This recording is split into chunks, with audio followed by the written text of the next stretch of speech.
Next is sublimation. Paano ba to? Narinig ko to sa wife ko eh.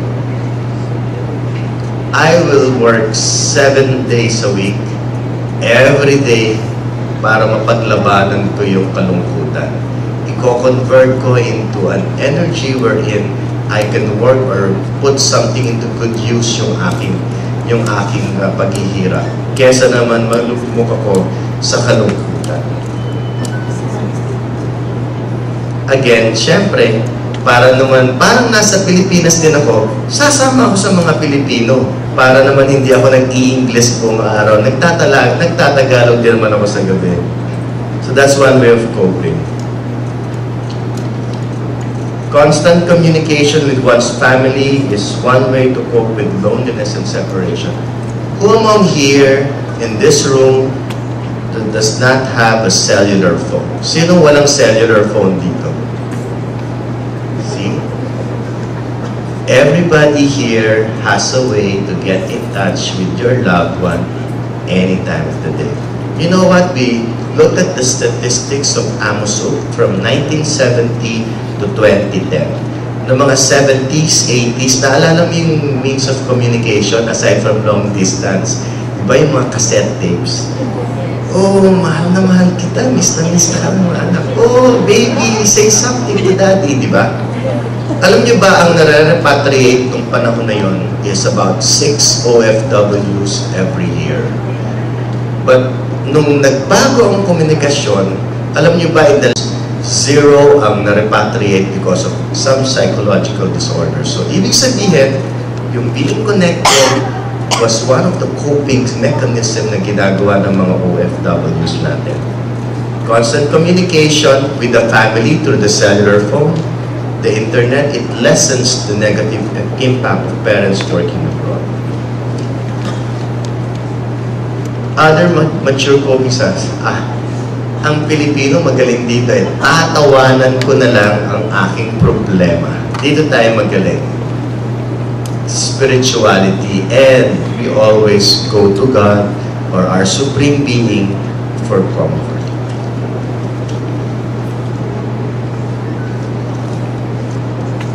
However, if the migrating parent or spouse is unable to adapt, what happens? Sadness, guilt, anxiety. Sino dito sa mga tao dito ang nakakaramdam ng lungkot? Hindi kayo nalulungkot? Okay, lahat tayo dito, one way or another, experience loneliness. Nalulungkot tayo. But, paano natin naiibsan ang ating kalungkutan? Anybody? Paano tayo nag-aaliw sa sarili? Nakikipagkwentuhan. Ano po?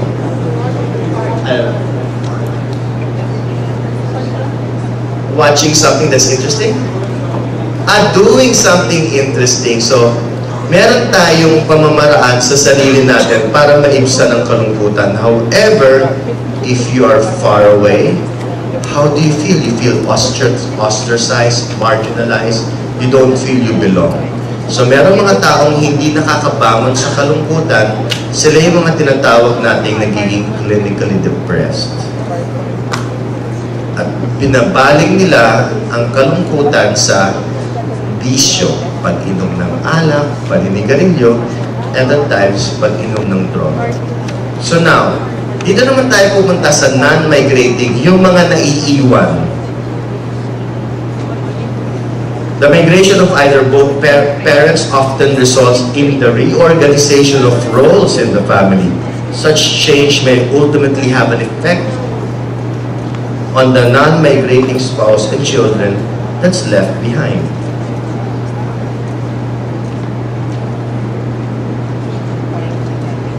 When the husband goes for work abroad, the wife gains more autonomy.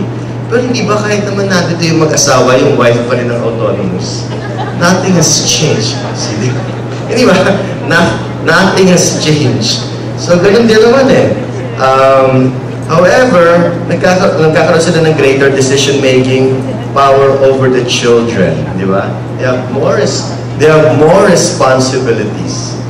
However, with this new role, mother often suffer great distress, both physically, mentally, brought about by assumption of heavier responsibilities. Kasi normally, ang nagdidisiplina is the father. Ang nanay ang nag-nurture at nag-aaruga. However, nung umalis yung tatay, ang naging role ng nanay is nag-nurture at nagdidisiplina, which is very difficult. At times, pag naiiwan yung asawa sa biyenan at nakatira sila sa bahay ng biyenan niya, syempre, uncooperative yung relative and lack of support.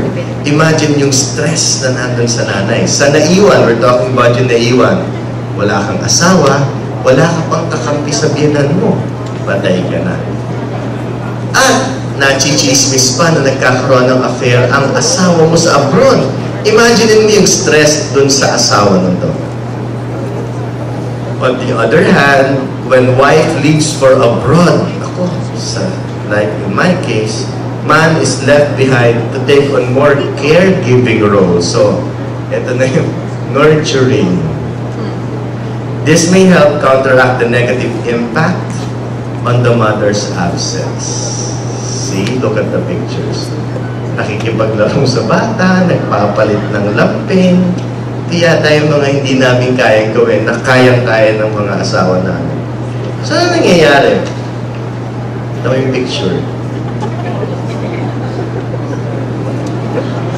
Filipino fathers have difficulties accepting wife's absence because of deep sadness he feels. Si Marisa nakangiti na eh. Drinking and drug-taking habits. And, syempre, kung nakikita ng anak mo na gano'n ang reaksyon mo, eh di anong pinapakita sa anak mo? Naku, nalulungkot din ako. Ang tatay ko nagkakaganyan. Di ba? Yun ang epekto sa mga bata. What are our coping styles? Well, being open and willing to take over the role of the absentee parent. Drawing strength, again. Alam mo sa Pilipino, kahit anong sabihin natin, hindi nawawala yung pananalig sa Diyos. At more often than not, ito yung nagsasalbar sa Kanya. Communicating with one's spouse constantly and openly. Kami ng wife ko, everyday kami nag-Skype. Para everyday pinapaalalahanan niya yung mga bilin. Don't do this, don't do that. Try to work on the budget. Yun. Pero sinasabi niya rin paminsan-minsan na namimiss niya kami lahat. Namimiss niya kaming sermonan. She's here, she's looking at me with beady eyes already. Some families have a unique way of celebrating each other's birthday. So, usually, the dad will think of a creative way para mag-enjoy sila. It's basically, paano mo bang bibigyan ng panahon yung mga anak mo?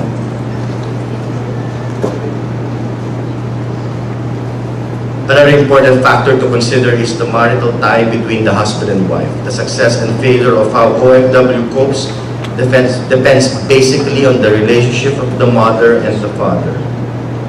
Now, this is interesting. See, I'm sure some of you guys can relate. Numerous studies have shown that children are most affected when a parent or both parents migrate to work.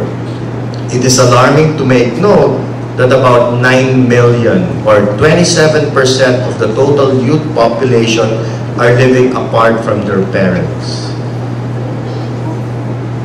How do children react? With grief, loss, and loss of attachment. Look at the picture. In a study conducted by Palistela and Conaco in 1998, they learned that Filipino children with absent mothers showed poorer social adjustment and suffered from impeded social and psychological development. Children are often left to the care of non-migrating spouse or the care of the grandparents. In a review of studies, it showed The children develop behaviors of two extremes under the care of grandparents. Pag spoiled, they become aggressive and disrespectful. When neglected, they feel inferior and withdrawn. So, kahit saan mo mabaling, over or under is always bad. Furthermore, many anecdotal reports indicate that many children who are left behind receive little or no physical or nurturance from the surrogate caregivers and often experience a sense of abandonment. If inadequately supervised, the child may be exposed to harmful consequences. At the NBI, we also handle children who are sexually abused. Children who are left to the care of the caregiver, the yaya, who doesn't really care about the child. Those who cannot simply adjust to the separation from a significant parent may manifest acting out, like tantrums, poor self-esteem, and depression.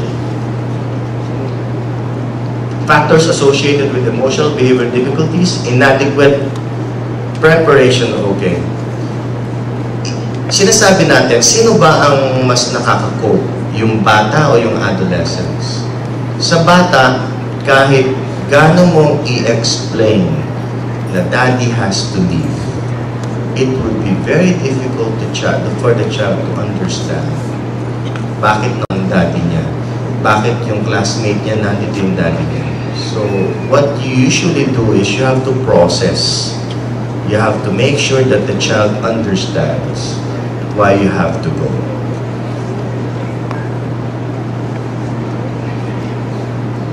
In a Philippine study, it showed that Filipino children with OFW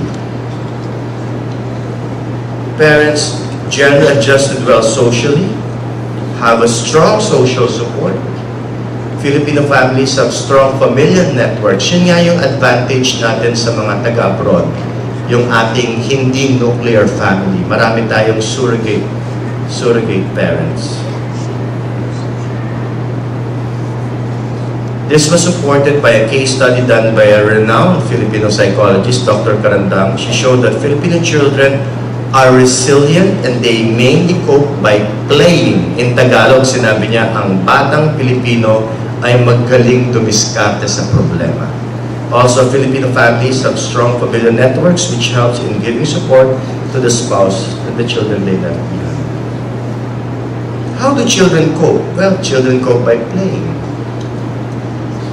Doing household chores, pero parang ayaw ko yatang coping mechanism doing household chores. Going to school, playing again. But what is important is meron silang interaction. Buying them iPods, giving them toys is not interaction. What is important is meron silang nakakausap na pinakikinggan yung pakiramdam nila at kung ano yung nasa isip. There are some points to consider. Communication through the cellular phone is efficient, but not necessarily effective. Marisa would love this. Studies have shown that letter writing gives more freedom for the child to express his deepest thoughts and feelings. So that's why, di ba, ang GASP may mga book writing contest, because this is how children express what they think. And this is how you will know what your children feel. Not by just texting, but by calling, but you initiate them to read and to write. Letter writing gives more freedom for expression.